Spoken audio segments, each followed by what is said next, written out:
All right, we're here with John from Tessive. Now, you guys have created kind of an interesting product. It's sort of a shutter replacement, but it's going into the filter tray. It's essentially a really smart little computer-controlled filter. That is correct. What we've done is actually create, like you can see here, a liquid crystal that acts as a shutter. What we are going for is a way to modify the camera's response to motion, actually change the frequency response of the camera. And there are multiple ways that it can be done, that it can be accomplished. What we wanted to bring to market was a usable product, very easy to use, easy to actually put onto the camera.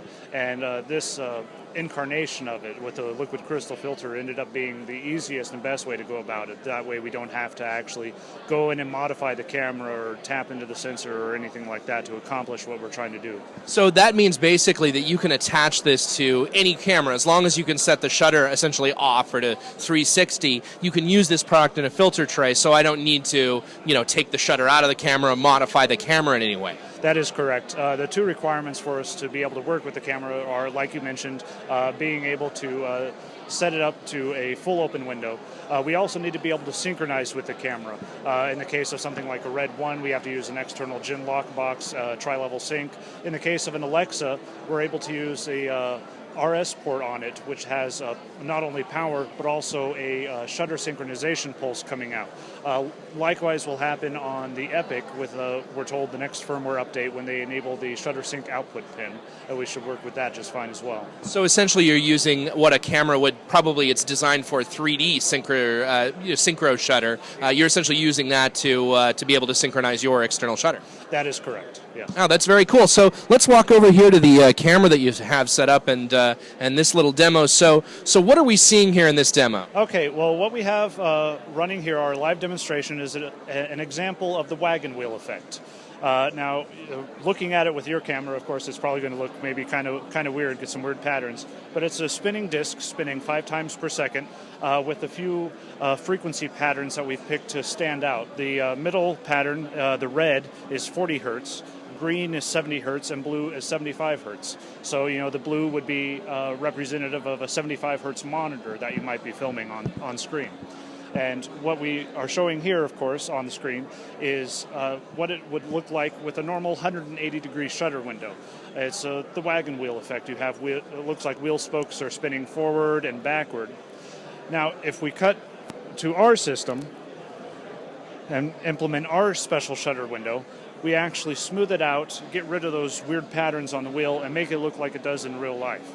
Now, of course, this system doesn't apply only to spinning things. It's anything in motion. We're actually changing the way the camera responds to frequencies, changing its response to motion, making it a better representation of things in the real world.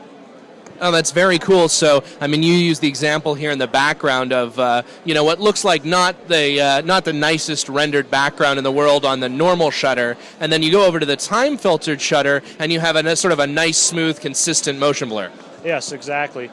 And the way we accomplish this is we actually, we replace the shutter, act as a secondary shutter, but we change the way the shutter window works. Normal camera shutter window, it's a square wave. It goes from dark, not exposed, to exposed, and then back to dark. And it's those immediate transitions that actually cause these motion artifacts, this problem that we see. So what we do instead is for every frame, we fade in and fade out according to a mathematical function that is determined to optimize the frequency response of the camera to get the best response from it. So essentially we're acting as an optical low-pass filter that's used for the moire effect. We're just doing the same thing with time and motion. Right, that's very cool. Now, it isn't just a temporal device. You were telling us earlier that because of the technology that you use, you can essentially use it as a variable ND filter. That is correct. That's actually an option that we just implemented the past couple of weeks.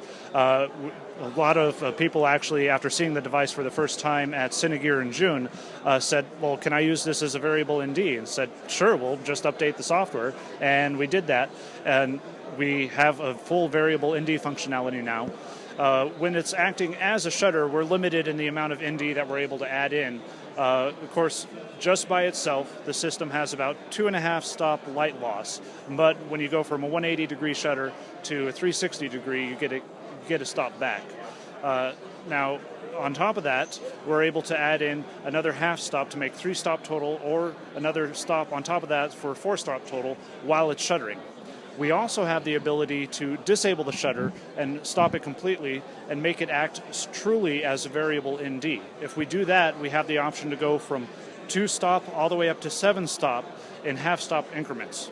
Additionally, on top of this, we just had optical tests done and found out that the filter does actually block near infrared up to about 750 nanometers or so. So you could say it's an IR ND that's fully variable. Wow, that's really pretty cool stuff. So a little bit about the system itself. It's the filter and control mechanism.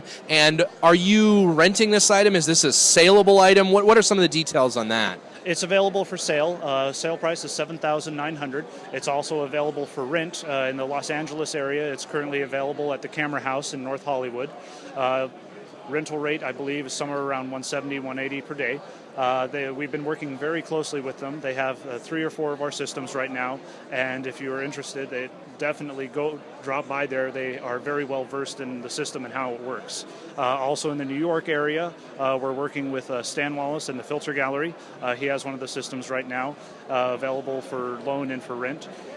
We're very much in a position right now of trying to get the system not necessarily sold, but into filmmakers' hands so they're able to use it and find out how it works and what they like it for. And, also hopefully get some feedback and find out what they don't like or what might be better. It's, like I said, it just came out in June, very new product, but we're very excited about this and hope to get into some people's hands as much as possible in the near future.